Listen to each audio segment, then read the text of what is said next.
अहम पहलू हमारे सामने आए हैं। दुनिया के अधिकांश कोरोना प्रभावित देश ऐसे हैं जिन्हें कोरोना की कई वेव्स का सामना करना पड़ा है। हमारे देश में भी कुछ राज्यों में केसेस कम होने के बाद अचानक से वृद्धि होने लगी है। आप सभी इन पर ध्यान दे रहे हैं, लेकिन फिर भी कुछ राज्यों का उल्लेख हुआ है, जैसे महाराष्ट्र है, पंजाब है। आप मुख्यमंत्रियों ने भी चिंता व्यक्त की है, सिर्फ मैं कह रहा हूं ऐसा नहीं है। और विशेष चिंता की आप कर भी रहे हैं और करने की जरूरत भी है। हम ये भी देख रहे हैं कि महाराष्ट्र और एमपी में टेस्ट पॉजिटिविटी रेट बहुत ज्यादा है और केसों की संख्या भी बढ़ रही है, बहुत आ रहे हैं।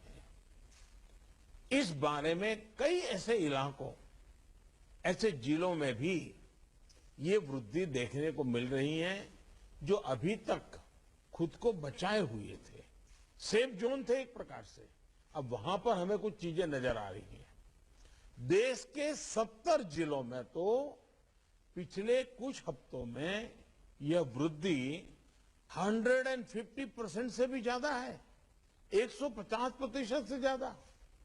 अगर हम इस बढ़ती हुई महामारी को यही नहीं रोकेंगे तो देशव्यापी आउटब्रेक की स्थिति बन सकती है। हमें कोरोना की उस उभरती हुई सेकंड पीक को तुरंत रोकना ही होगा और इसके लिए हमें क्विक और डिसाइसिव कदम उठाने होंगे। कई जगह देखने को मिल रहा है कि मास्क को लेकर अब स्थानीय प्रशासन द्वारा भी उतनी गंभीरता नहीं दिखाई जा रही। मेरा आग्रह है कि स्थानीय स्तर पर गवर्नेंस को लेकर जो भी दिक्कत है उनकी पड़ताल, उनकी समीक्षा की जानी और उन दिक्कतों को सुलझाया जाना, ये मैं समझता हूं वर्तमान में बहुत आवश्यक है। ये मंथन का विषय है कि आखिर कुछ क्षेत्रों में ही टेस्टिंग कम क्यों हो रही है, क्यों ऐसे ही क्षेत्रों में टीकाकरण भी कम हो रहा है। मैं समझता हूं कि ये गुड गवर्नेंस की परीक्षा का भी समय है। कोरोना की लड़ाई में हम आज जहां तक पहुंचे हैं उसमें और उससे जो आत्मविश्वास आया है, ये आत्मविश्वास, हमारा कॉन्फिडेंस ओवर कॉन्फिडेंस भी नहीं हो जाना चाहिए। हमारी ये सफलता लापरवाही में भी नहीं बदलनी चाहिए। हमें जनता को पैनिक मोड में भी नहीं लाना है। एक भय का साम्राज्य फैल जाए, ये भी स्थिति नहीं लानी है। और कुछ सावधानियां बरत करके, कुछ इनिशिएटिव लेकर के हमें जनता को परेशानी से मुक्ति भी दिलानी है।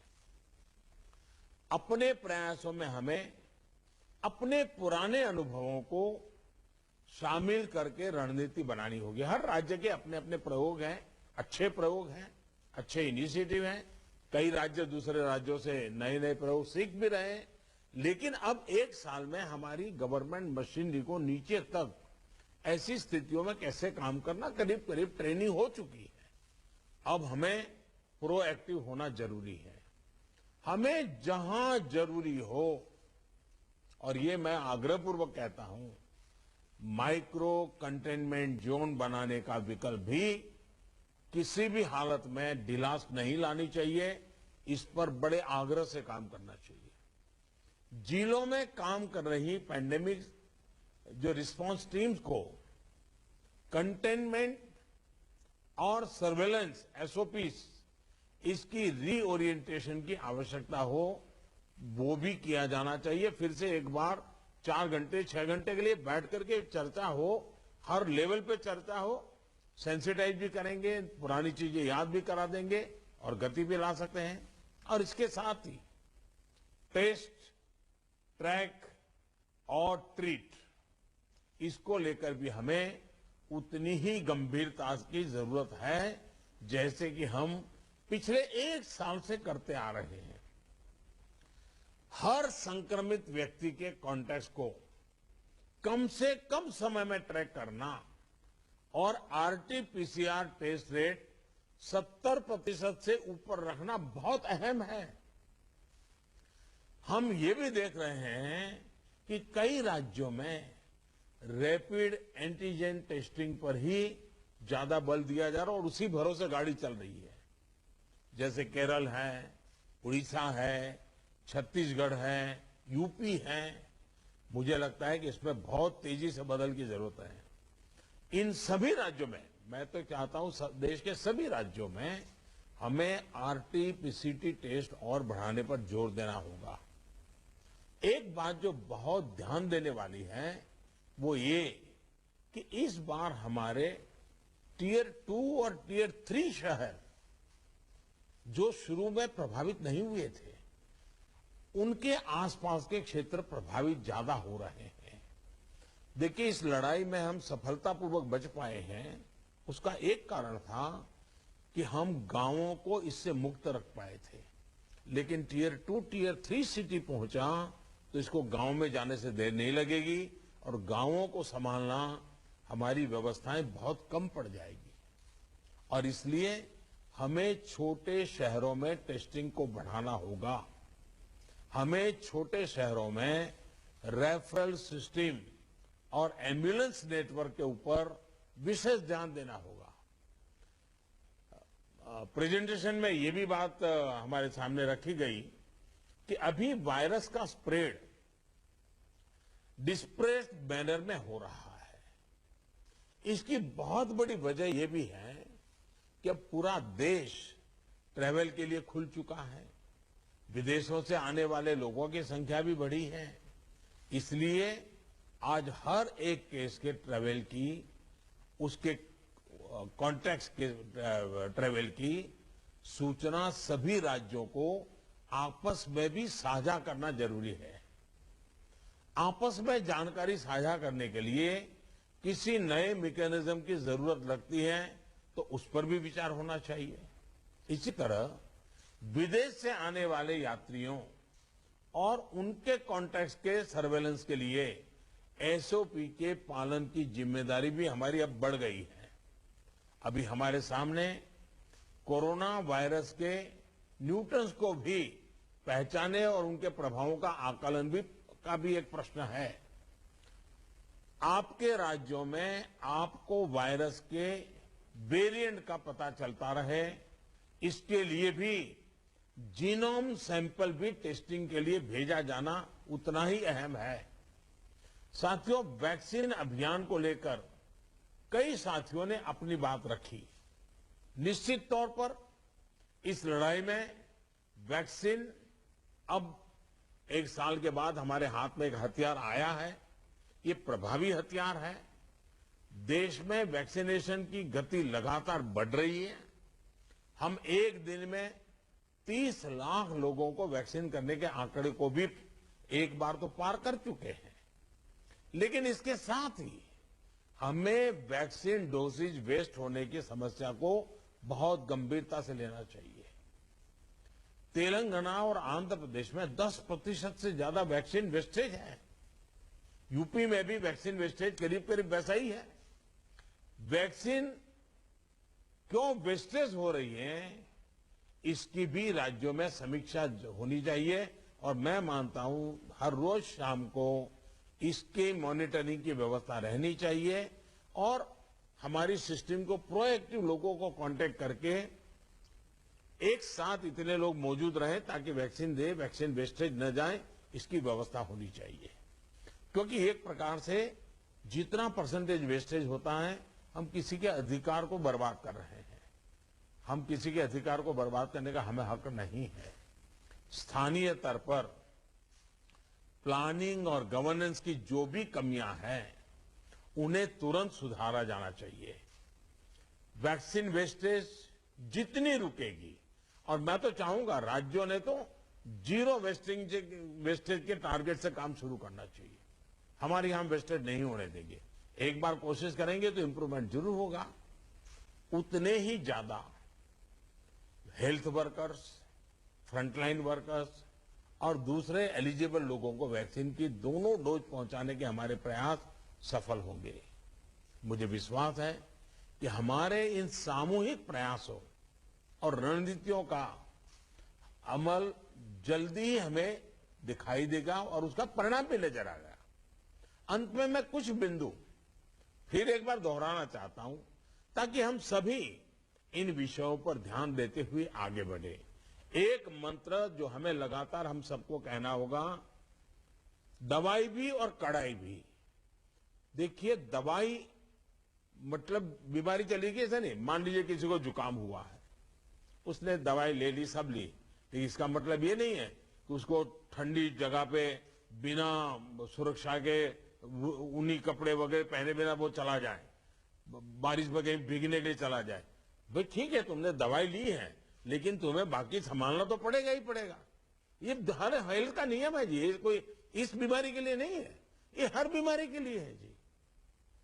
अगर हमें टाइफाइड हुआ, दवाई हो गई, सब हो गई, फिर भी डॉक्टर कहते हैं वे इन चीजों को नहीं खाना, ये वैसा ही है। और इसलिए मैं समझता हूं इतनी सामान्य बात लोगों को समझानी चाहिए, और इसलिए दवाई भी और कड़ाई भी, इस विषय में हम बार बार लोगों को आग्रह करें।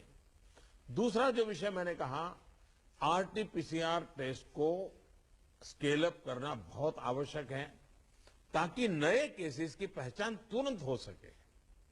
स्थानीय प्रशासन को माइक्रो कंटेनमेंट जोन बनाने की दिशा में हमें आग्रह करना चाहिए। वो वहीं पर काम तेजी से करें, हम बहुत तेजी से रोक पाएंगे, ताकि संक्रमण का दायरा फैलने से रोकने में वो मदद करेगा। वैक्सीन लगाने वाले केंद्रों की संख्या बढ़ाने की आवश्यकता है। वो प्राइवेट हो, सरकारी हो, जितना, जैसा आपने मैप देखा होगा, वो आपके लिए भी राज्यवार भी बनाया। वो शुरू में जो ग्रीन डॉट वाला बताया था, और देखने से ही पता चलता है बहुत सारे इलाके हैं कि जहां लाइट ग्रीन लग रहा है, मतलब कि हमारे वैक्सीनेशन सेंटर उतने नहीं है और या तो एक्टिव नहीं है। देखिए, टेक्नोलॉजी हमारी बहुत मदद कर रही है, हम बहुत आसानी से डे टू डे चीजों को ऑर्गेनाइज कर सकते हैं। इसका हमें फायदा तो लेना है, लेकिन उसमें उसके आधार पर हमें इंप्रूवमेंट करना है। हमारे जितने सेंटर्स प्रोएक्टिव होंगे, मिशन मोड में काम करेंगे, वेस्टेज भी कम होगा, संख्या भी बढ़ेगी और एक विश्वास तुरंत बढ़ेगा। मैं चाहता हूं कि इसको बल दिया जाए। साथ ही एक बात हमें ध्यान रखनी होगी, क्योंकि ये वैक्सीन निरंतर प्रोडक्शन हो रहा है और जितना जल्दी हम इससे बाहर निकले हमें निकलना है, अदरवाइज ये 1 साल, 2 साल, 3 साल तक खींचता चला जाएगा। एक मुद्दा है वैक्सीन की एक्सपायरी डेट। हमें ध्यान रखना चाहिए कि जो पहले आया है उसका पहले उपयोग हो, जो बाद में आया है उसका बाद में उपयोग हो। अगर जो बाद में आया हुआ हम पहले उपयोग कर लेंगे तो फिर एक्सपायरी डेट और वेस्टेज की स्थिति बन जाएगी। और इसलिए मुझे लगता है कि अवॉइडेबल वेस्टेज से तो हमें बचना ही चाहिए। हमें पता होना चाहिए कि ये लॉट हमारे पास जो है इसकी एक्सपायरी डेट ये है, हम सबसे पहले इसका उपयोग कर लेंगे, ये बहुत जरूरी है। और इन सभी बातों के साथ इस संक्रमण के फैलाव को रोकने के लिए जो मूलभूत कदम है, जैसा मैं कहता हूं, दवाई भी और कड़ाई भी, मास्क पहनना है, 2 गज की दूरी बनाए रखना है, साफ सफाई का ध्यान रखना है, पर्सनल हाइजीन हो या सोशल हाइजीन, पूरी तरह उसको बल देना पड़ेगा। ऐसे कई कदम जो पिछले 1 साल से हम करते आए हैं, फिर से एक बार उसको बल देने की जरूरत है, फिर से इस बार आग्रह करने की जरूरत है। उसमें हमें कड़ाई करनी पड़े तो करनी चाहिए। जैसे हमारे कैप्टन साहब कह रहे थे कि हम कल से एक बड़ा कड़ाई करने का मूवमेंट चला रहे, अच्छी बात है। मुझे लगता है कि हम सबने इस दिशा में हिम्मत के साथ करना पड़ेगा। मुझे विश्वास है कि इन विषयों पर लोगों की जागरूकता बनाए रखने में हमको सफलता मिलेगी। मैं फिर एक बार आपके सुझावों का लिए धन्यवाद करता हूं, और भी जो सुझाव है आप जरूर भेजिए। जो हॉस्पिटल के विषय में जो आज चर्चा निकली है, आप 2-4 घंटे में ही सारी जानकारी दे दीजिए, ताकि मैं शाम को 7-8 बजे के आसपास मेरे डिपार्टमेंट के लोगों के साथ रिव्यू करके इसमें से अगर कोई बॉटलनेक है तो उसको दूर करने के लिए कोई आवश्यक निर्णय करने होंगे तो हेल्थ मिनिस्ट्री तुरंत कर लेगी और मैं भी उस पर ध्यान दूंगा। लेकिन मैं कहता हूं कि हम अब तक जो लड़ाई जीतते आए हैं, हम सबका सहयोग है। एक एक हमारा कोरोना वॉरियर का सहयोग है, उसके कारण हुआ है। जनता जनार्दन ने भी बहुत कोऑपरेट किया है जी। हमें जनता से जूझना नहीं पड़ा है। हम जो भी बात लेते गए, जनता ने विश्वास किया है, जनता ने साथ दिया है और भारत विजयी हो रहा है 130 करोड़ देशवासियों की जागरूकता के कारण, 130 करोड़ देशवासियों के सहयोग के कारण, 130 करोड़ देशवासियों के कोऑपरेशन के कारण। हमें जितना जनता जनार्दन को इस विषय पर फिर से जोड़ पाए, फिर से विषय को बताएंगे, मुझे पक्का विश्वास है कि जो अभी बदलाव नजर आ रहा है, हम उस बदलाव को फिर से एक बार रोक पाएंगे, फिर से हम नीचे की तरफ ले जाएंगे, ऐसा मेरा पक्का विश्वास है। आप सबने बहुत मेहनत की है, आपके पास इसके एक एक्सपर्टाइज टीम बन चुकी है। थोड़ा आप डेली एक बार 2 बार पूछना शुरू कर दीजिए, सप्ताह में 1-2 बार मीटिंग लेना शुरू कर दीजिए, चीजें अपने आप गति पकड़ जाएगी। मैं फिर एक बार बहुत शॉर्ट नोटिस में आप सबको आज की मीटिंग मैंने ऑर्गेनाइज की, लेकिन फिर भी आपने समय निकाला और बहुत विस्तार से अपनी सारी जानकारियां दी। मैं आपका बहुत बहुत आभार व्यक्त करता हूं। धन्यवाद जी।